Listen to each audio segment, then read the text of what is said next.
What's up, gamers? Aaron Shack here with the Shackcast episode 18. Today we're going to be talking about healthy goals and relationships. Now, this is actually a topic that we've done before, so I would refer you back to episode 13, which was healthy resolutions, goals, and relationships. So, a lot of things relating to the new year. A lot of the things we talked about there, I'll kind of summarize here.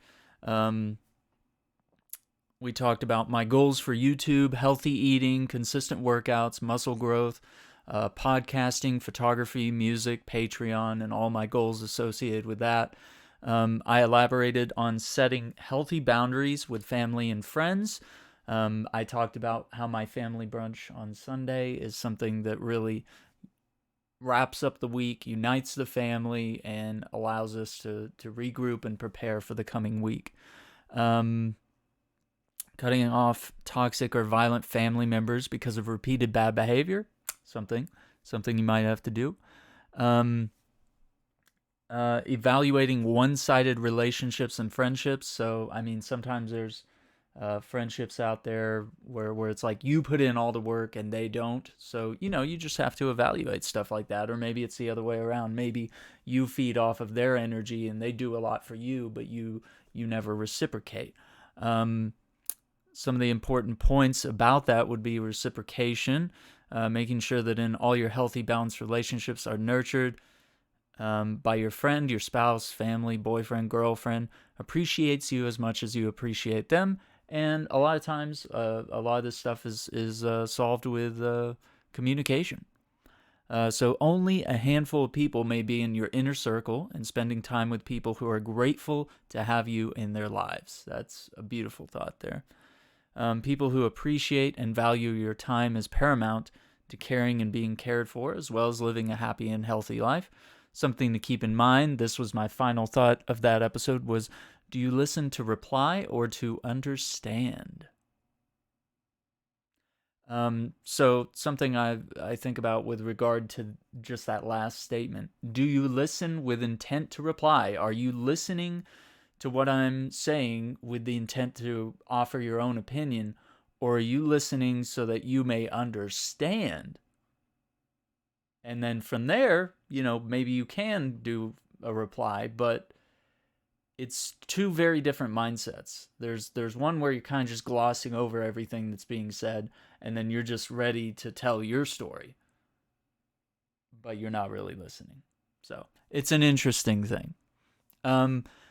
So yeah, it was definitely a podcast episode that was helpful for setting positive goals in the new year, evaluating them on a weekly, monthly, yearly basis so you can achieve your lifetime goals, keys to your success and happiness. So that's kind of my wrap up. But please, if you enjoy that sort of summarization, go back and check out episode 13 of the Shackcast, which was healthy resolutions, goals, and relationships. So we kind of touched on some of the stuff that we talked about back then. That was in January, and now we're coming up on the end of March.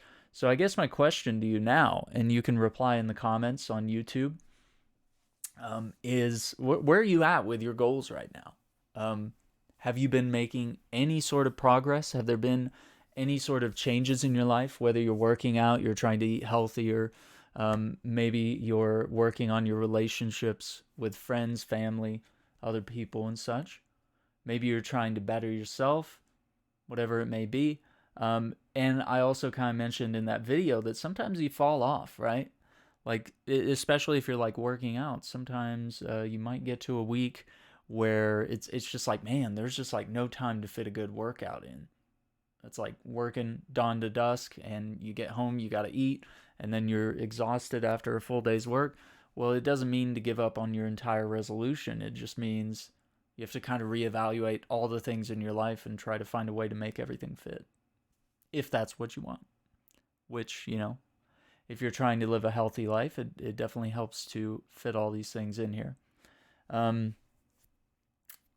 So, getting back to the idea, some of the ideas that we talked about here, and we'll kind of build on it. This will be sort of a sequel to episode 13. I want to talk more at length about certain problems, struggles, and what's in the way of my goals, and how I'm battling that, how I'm able to overcome some of these challenges, right? Um, so I think switching my workouts from afternoons to like morning was like a big struggle, because in the morning you're tired, you're kind of drowsy, you're like, do I want to eat breakfast or do I just want to have some coffee? And I do decaf coffee, so the coffee really doesn't do anything, but it's just like, it's nice, it's comforting to have that warm drink. It's like a hug. And it gets you started on your day, and it just feels good. And it feels good to, I don't know, some people don't eat before they work out, and they wait until like lunchtime or something. There's a whole strategy about that, but I'm like, no, I think I need to have something just to give me the energy to do so. And then of course, before I work out, I'm obviously having the protein shake and all that kind of stuff. Um, so the motivation there is very difficult, because not only are you waking up tired, but you might be mentally drained from the previous day. You might be thinking, "Oh man, I might just take today off. I'm just not feeling it this morning." It's really easy to hit those excuses early in the morning, but I think you just have to push through it. And I wish I had better advice, but I always have a show that I can watch while I work out, something lengthy, like several seasons that I can just watch over months and months, and I can just be like lifting weights, whatever, and I can focus on that. But I can also, the show kind of takes my mind off of any other pressures I might have. It keeps my mind from wandering. It keeps me focused on what I'm doing. And it's just nice to have something in the background. Because even for a while, I was listening to like podcasts and like self-help videos and stuff like that, just to kind of have something in the background that's kind of motivating. And of course, a lot of the stuff I did, I either watched anime or I was watching like the superhero TV shows, because it's very motivating in a way to look at people essentially in those superhero shows. They sort of have the classic Greek god bodies. They're very built, and it's motivating to look at those people doing heroic things, saving people, and in a sense having, maybe some goals that you're aspiring to, right? So that was helpful for me. So that's one of my struggles, right? So setting healthy goals and relationships, setting goals and tracking them throughout the year. For example, I always keep a little, like a planner, and this one's already expired now, but I'm just looking at like where I was last year compared to where I am now, and just always being able to like glance back and see that you made progress, especially when it feels like you haven't made progress, like you're kind of stagnant. It's like if you're working out and you're just like, oh man, I kind of look the same. Like I'm not really, it doesn't feel like I'm putting on that much muscle anymore. Or like if you're learning how to play guitar, you're like, oh man, it doesn't feel like I've learned anything new. It doesn't feel like I've played faster, or that I was able to learn this song or play chords. But if you flip back to something that used to be difficult 4 or 5 months ago, and you look at it now and you try to play it again, you're like, oh, this is easy. I don't even think about it when I do stuff like that. It sort of starts to become mechanical, right? So, I mean, think about that with everything, more than just guitar, or pretty much any learned skill, anything that you're trying to do in your life. Repetition is key. A regular schedule is key. And tracking that progress so that when you look back, you're like, I used to struggle to lift 15-pound dumbbells. And it's like, now I'm lifting 30-pound dumbbells, whatever it may be, right? So being able to go back and track that, very important. Another thing that was actually kind of interesting, I was like, I kind of had some friends, or friendships, I guess, that ended early this year, like back in January and February and such. Um, and it was interesting because I was like, I was thinking in my mind, I didn't ask anyone, but I was like, did they watch my video? Because a lot of what we discussed in the video was that often the new year, oh, and especially around Valentine's Day, um, a lot of couples will break up after the Christmas stuff, goes by, and they sort of start, looking at their goals for the year. They start looking at getting fit, getting healthy, and you sort of you might outgrow relationships and stuff like that. And it's very interesting that all that, I was like, man, did someone watch my episode and go like, damn, I'm gonna like cut off my friendship with Aaron. Um, and he was a friend I've known for decades, and I was just blown away. But um, what was interesting about that was like, damn, I thought maybe they might have watched the episode because I gave some solid advice, and honestly, having a healthy and balanced relationship, if there's not reciprocation one way or the other, or if it feels like you haven't talked in a long time, and some relationships you can go a long time without talking, and then you catch up, and then it feels like you were never gone, right? But every relationship is different. Everyone has to set boundaries, right? So I talked about that quite a bit on that episode as well. And maybe that's what leads people to decisions like this. But I guess you can't fault anyone. But what I do feel concerned about is like, it's like you don't really know someone or what's on their mind unless you communicate effectively. So decisions like that can have serious repercussions if you have differences with someone. Like if me and a friend don't like, I really love a certain movie and that friend doesn't. It's like, man, we don't have to end the whole friendship, right? Like, you can move beyond that. You can communicate that, like, man, it really hurts me that you didn't like Indiana Jones. Like, and then that friend can be like, oh, well, maybe I'll actually like watch the trilogy, give it a shot. I'll give it a fair chance. And if I still don't like it, it's like, we could still be friends. Like, it'll just be, you don't have to perfectly 100% agree with each other all the time, right? And it's the same with couples, right? You don't have to be with each other all the time. You don't have to love every single thing about each other and all the same movies, all the same hobbies, all that kind of stuff. You don't have to be disingenuous to who you really are to make someone become attracted to you. So I mean, you should be who you are, they should be who they are. And then if you're drawn to them for those reasons, if they're drawn to you for those reasons, that's what people like, is something that's wholly authentic, whether it's friendships or relationships, right? So definitely standing up for your beliefs, what the things you enjoy. Don't pretend to like something for someone else's sake. And I've always tried to maintain that authenticity, but always entertain. I'm always seeking to learn. I'm always out there wanting to see what someone else enjoys and seeing if I can enjoy it too, or if I can learn from it, or I can benefit from it. Someone says, hey, this book is really good.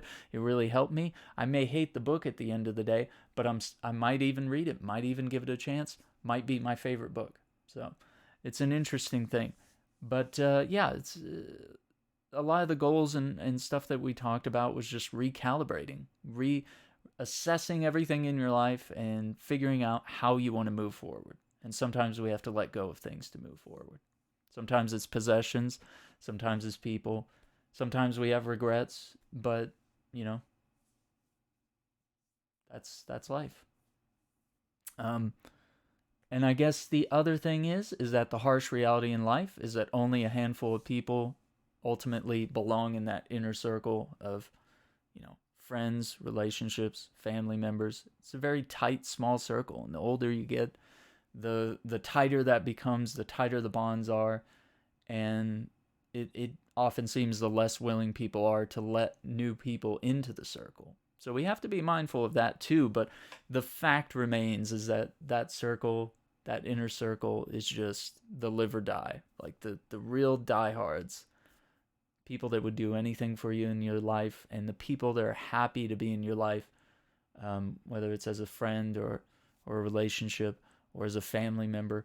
You want people that really enjoy your presence, and you want to really enjoy theirs in return, right? Because that goes back to reciprocation, right?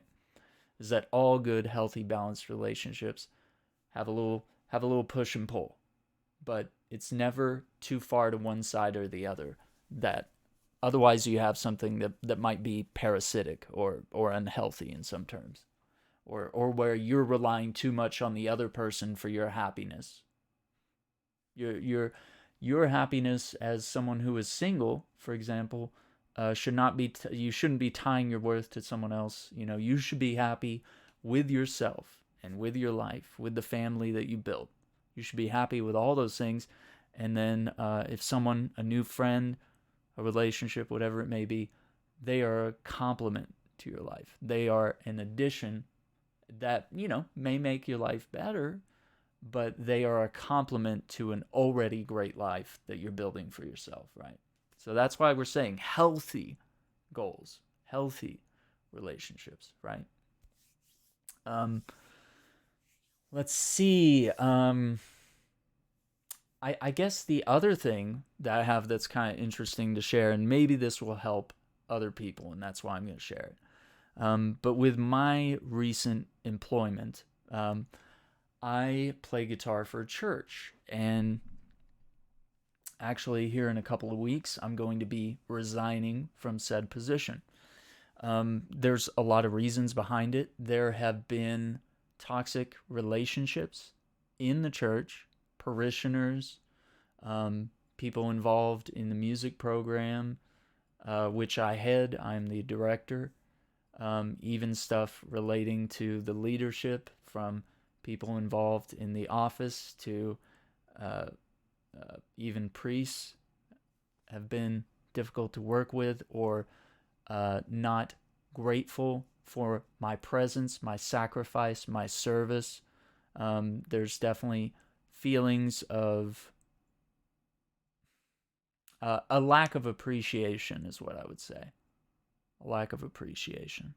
So, what all this means, and I guess essentially what's happening is, I've had people talk down to me about only having an associate's degree in music. I've been at this for over 6 years, um, just playing for the church.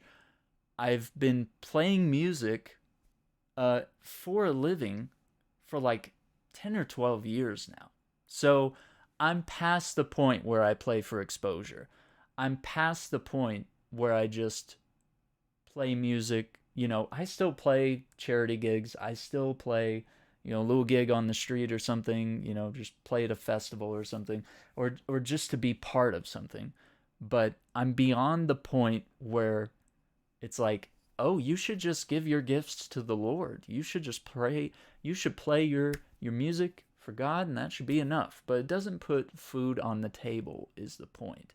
Um, and I'm a career musician, so I enjoy what I do, but I also make money from what I do. I'm not a starving artist. I make plenty of money, whether it's playing for the church, whether it's playing gigs, restaurants, cafes, luncheons, fundraisers, charity gigs, playing in the streets, on festivals, any of that stuff. Anytime there's something like that, I'm involved, right? But there were things like, certain people saying, you're not educated enough for this job. Well, I already have the job, so it's like, what are you going to do? Take it away from me? Can't do it. I'm under contract. People wanting to know how much I'm paid. People upset that I'm being paid by the church. A lot of jealousy comes up from that. Don't know what to say. But there is a delicate balance in the church where there's a ministry where you are doing this, to serve the church. It's sort of a holy thing. It's a God-given gift that you have. And there's the ministry end. Well, that ministry is funded by money. That money has to be passed on to the employees, right? But then there's also sort of the monetary side of like, okay, well, we got to balance the scales. We got to keep the lights on. We have to have our musicians paid so that they can go home, they can eat, they can maintain the quality of their instruments. They have time to study and learn new music. They have to purchase all these things. There's a lot of stuff that goes into it. So because a musician, let's say a musician makes $300 for one night of playing some music, a couple hours. Well, someone waiting tables might be like, well, that's not fair. I mean, I'm only making $7 an hour, and I'm here waiting tables, and I have to work all night, and I still don't make as much as you. But I have to drive from out of town 50, 100 miles to get to the gig, so there's gas money. Then I have to maintain a $500 to $1,000 guitar, which I have to buy. I have 10, 20 years or more worth of musical skill that I had to hone, invest in, pay for lessons, had to drive to those lessons, had to be driven to those lessons. I also have to figure out lodging, food, if I'm traveling long distance for a gig. I have to maintain my instruments. I have to learn new music. I have to purchase new music. So there's a lot of things that go into it. It adds up very fast. And we are paid for our time, right? You're paying for us to be there, to be on time, to do our service, to do what we do, and we head out, right? So some of the discrepancies there is just I do a lot. I do a live stream. I do a slideshow. I do lots of music. Over 300 songs I've put together in the digital catalog. We blast the lyrics up on the wall.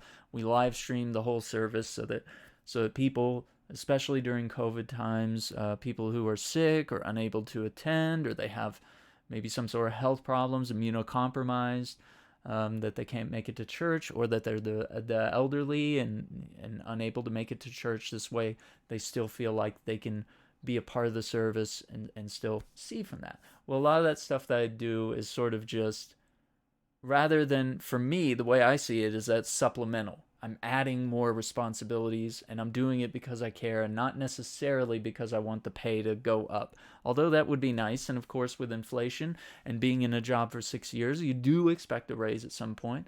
But the way the church sees all that stuff is you're already getting paid too much, which is fine. But the way I see it is that I've outgrown this job. I've been mistreated, whether it was by priests, by parishioners, people saying, you make too much, you're not worth this, you're not that good at this or that. But then, from the parishioners, I'm getting, oh, we love your music, you sing so beautifully. I love it when you sing the traditional stuff. Oh, I love it when you sing the new stuff. It's so refreshing to hear some of the more modern Christian music. Oh, it's so great. Oh, that song you sang today, it had me in tears. It was so beautiful. Oh, wow, you sang the Star Spangled Banner. You did such a great job. Wow, spectacular. And other people saying, oh, I love your guitar. And other people will say, oh, I hate the guitar. I wish we could have a pianist and an organ. I wish we had just that. This is getting too much rock influence. You're changing all the music. It's ruining our church, So you get all perspectives, right? And you learn to take critiques. And there's a very big difference between lack of appreciation and critiques. And as I handed in my resignation, I started getting compliments from people in upper management that had never given me a compliment in over 2 years. So that, to me, is a sign of narcissism. That's a sign of manipulation, of them trying to say, oh, no, you're doing really good, and we really love what you're doing. You're doing so great. Why are you giving me this resignation letter? Well, it's like there's a lot of reasons. So what I'm learning here with this is that I'm establishing boundaries. I'm saying I have done this for a long time. I've enjoyed it, but I'm not willing to put up with being mistreated. I'm not willing to put up with other people putting me down. Okay? You can critique me, but, the other thing is, talking down to me and mocking my education, threatening me, saying that you could find other people cheaper, that I'm easily replaceable. Okay, try it.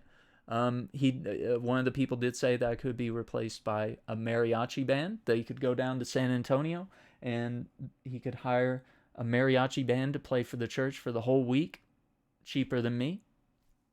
I said, go ahead. So, no workplace is perfect. You don't always get along with everyone, and that's very true. All the workplaces I've been, different stuff, retail, restaurants, music, every experience is completely different. But I put a lot of heart and soul into my service at the church. I've served under many different priests, worked with many different musicians over the years, old and young, and A lot of the times we never had problems, never had disagreements, egos never clashed. We always kept it very professional, and we were always very warm and welcoming to each other anytime. And so that kept the program very strong.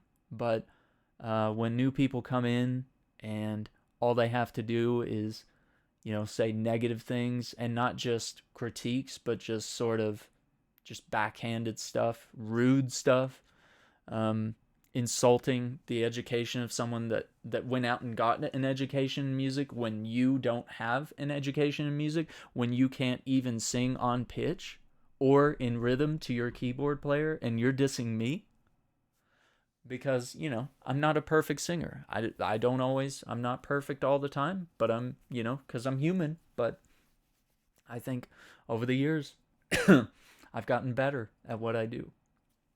And I'm definitely very skilled. And when I first got the job, I knew very little about worship music, but my knowledge of blues, jazz, the guitar, rock music, easily transferable. Church music was not that hard to learn how to play on the guitar.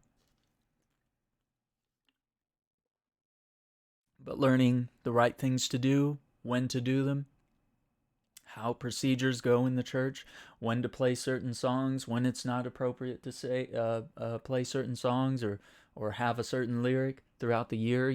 There's different times where we feature different things. So learning all this, having to learn it the hard way, having to learn through mistakes, that's what you would do with anything. But now I'm not in a position to be mocked. I'm in a position to move forward in my life, to be somewhere where I'm appreciated by everyone. And you know what? You're always going to have haters. There's always going to be, you're never 100% liked in anything. And I know that from live streaming. I know it from gaming. I know it from being a podcaster. Not everyone's going to agree with my thoughts on certain things or issues on this or that. Friendships, not always going to agree on everything 100%. That's a fact of life.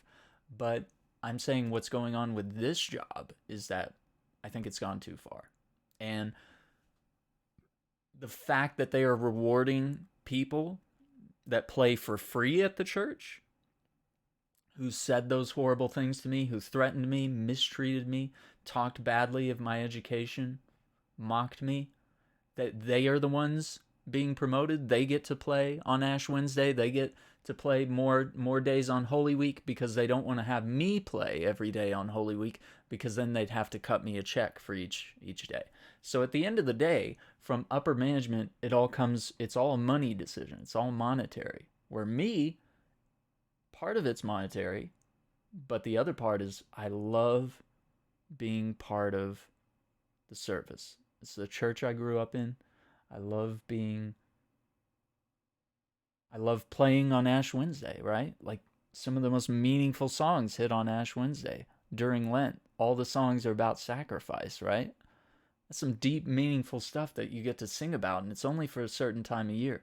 So when you say, oh no, we're having other people who are not part of the music director's program, we're just having, like stray cats come in and play, and the people that mistreated you, that said very unkind, unchristian things, I can't let that stand. And yeah, I can't kick people out of the church. It's not my job. I can't even kick people out of the worship band, because it's, while I am the music director, there are limits to that power, and a lot of it is a title. It's really just a fancy title. And I'm currently being shuffled around like I'm a bandmate and not a leader of the music. So you have to take a stand for what you believe in sometimes, whether it's at work, whether it's in life, relationships, whatever it may be. And sometimes you have to make changes in your life. And plus, this is not something I wanted to do forever. This is not a place I've wanted to be forever. So the way I look at it, all good things come to an end. And it's time for me to move on, to move forward. And the job, I think, has become more negative than positive. I feel the atmosphere has become toxic and negative, and everyone sort of just talks down to me and sort of only delivers bad news, only says, oh, hey, this is the shitstorm of stuff that we have for you today. You're just going to have to suck it up and put up with this. And it's like, I've dug my way in the trenches. I've worked hard. I've put my head down, did the work when things were roughest. I played during COVID when we had to sing through masks, when we had to sing outside, when we had to sing such and such feet apart, when we couldn't get together to practice. You don't think that wasn't hard on us as musicians? Or when we couldn't play at all because it was just deemed unsafe? Yeah. Horrible struggles that we had to go through. Times where we weren't even paid for our service, right? Very difficult. But ultimately, what I realized was that all my time of putting my head down, doing the work, never paid off because I got sick one week, thought it might be COVID, so I stayed home. Wasn't paid for that Sunday, which is fair because if you're not there, you don't get paid. Kind of a fair thing. But in 6 years, to not get a single sick day because I missed one Sunday in 6 years without taking a holiday or a vacation or anything on a Sunday? You kidding me? And out of my care of caring for myself, my family, and the fellow parishioners of the church, me not wanting to come up there sick and snot all over the place, and try to sing and try to play guitar. So that was me putting public health first, but they saw it as, oh, this is an opportunity not to pay Aaron. So I'm through with the disrespect. I'm through with stuff like that. So hopefully that story helps you. Because now I'm trying to move on, and now I have the, upper leadership and stuff sort of realizing, oh my gosh, there's no one else that can do this. And Aaron's not recommending any other musicians to the job because, I don't want my fellow musicians to suffer in the way I have. I wouldn't put them in a situation like what I've been in. And they're going to have to drive further, potentially 50, 100 miles or more to come play this gig. And to not be worthy of it, and to not get paid properly, not be compensated for their time plus gas mileage? No, if they treat me like trash, they're going to treat all my other fellow compatriots in the music business, won't be treated any better, and they don't deserve that. So up comes the other question is, well, you're going to leave them in a tricky spot. Well, I gave them a month's notice. And I'm not trying to hurt anybody, not trying to be mean, but I was mistreated, and I think it's a kindness that I'm giving them that much of a heads up so that they can make plans. But guess what? They chased off all the other Catholic musicians in town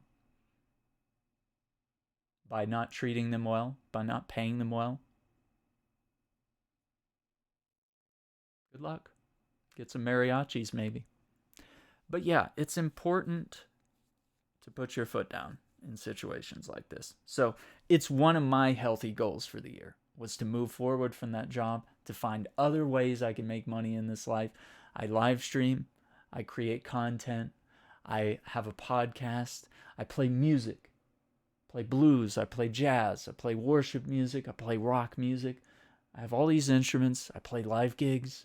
There's plenty of great ways I can make money. And ever since I sort of, in my mind, realized I'm out of this job, I'm moving on. The songwriting, all of it came back. The writer's block that I had, where I just didn't feel like I could write anything for myself, my own music, all came flooding back. The whole church music thing had my sole focus to where I wasn't focusing on the things that I truly loved and appreciated in my musical journey in my life, right? I'm getting healthy, getting fit, working out, all these positive changes in my life, right? So it makes sense to cut off any toxicity and negativity there. And granted, it's like my next job might not be perfect. I might not make as much money. I might make more money. But I'll know where I stand. I know I'll set those boundaries from the start. I'll be appreciated. I'll be under contract. It'll be great. But what I'm going to do for now, find some great work that I can do. I'll put my best foot forward. Going to work hard doing what I love, living my passion. That's the dream I've been living the past few years. Being able to play music, be compensated for it, enough to put food on the table. That's great. That's a great feeling. And being able to create content, that's a gift. It's been wonderful to sit here and play video games for everybody, talk about games, play games together, have these excellent little podcasts where we get in a real deep discussion on stuff. And I love that people enjoyed our previous episode on this, Shackcast episode 13. So many people reached out and said, wow, these are so many great ideas and great goals. I found this so motivating. I'm going to use this in my life to help me move forward. So that's why I share that story. I went through a lot of stuff, and there's a lot of stuff I'm probably not sharing here. I don't want to get too much into details, but it's all a struggle, and we have to make sacrifices, and sometimes we have to move on from things. And so this job was holding me back from obviously being my true self, playing my own music, getting back out there and doing some more photography, wildlife photography, scenic photography, all the stuff that I love about it. Get back out there, work on my blog, which all the links are in the description down below if you want to learn about all that. If you want to be a patron on Patreon, I'm going to be introducing some new tiers there where I'm going to be playing some of my original songs. You'll be able to subscribe for that. Of course, you can subscribe to the YouTube channel, youtube.com/AaronsShack64. You can find me there. Thank you for listening in, both on YouTube, Spotify, Apple Podcasts. I'll be releasing some of my music at some point. That'll be something I'll be working on. You can check out my photography blog. I have a merch store as well, a lovely Discord community. We love to talk about comic books and music and photography and all sorts of gaming related stuff. You can, of course, find me on Instagram and my photography Instagram as well. But yeah, we're trying to hit 1,000 subscribers on YouTube this year. So if you can help us get there, definitely subscribe to the channel. You can watch the Shackcast podcast on YouTube if you like to see who's talking, or if you like to just listen in. You can certainly do it that way as well. So I'd like to thank you for listening. Definitely respond in the comments here on YouTube. Let me know what your goals are, how you're progressing with those goals, and what sort of changes have you had to make in your life in order to move forward. And I do apologize. The past few weeks, we did not have Shackcast episodes. Presley, my darling little beagle, my dog, my best friend in the whole world, he passed away, and it's been very difficult. And I've struggled to figure out what to talk about on the podcast. I struggled to even just hit the record button. But there will be a right time to honor him some more, and that's why we're having to change up some of the tiers on Patreon. Is a lot of that involved photos and videos of him and sharing this beautiful, beautiful piece of my life with you all. And we'll always continue to honor Presley. We always have little videos of him that we show on the channel, and I'll always be happy to share stories and to share memories of him with you all. But we kind of have to retool the way we do things. And, it's been very difficult to move on. He was such a key part of my life. He was there every moment. So my apologies, but we'll be back on a regular schedule. New episodes of the Shackcast every Wednesday. And then, of course, Patreon patrons who subscribe to the Patreon channel will get early access to the Shackcast. So definitely, if you like those bonuses, we'll also have uncut episodes. Anytime we do interviews, we'll have sort of longer form content that we'll dump over there. Whereas, just sort of the main episode will be dropped on YouTube, Spotify, and Apple Podcasts. So once again, I'd like to thank you all for listening in. I appreciate it. Hope you find this helpful. Let me know in the comments. Take care. We'll see you next time.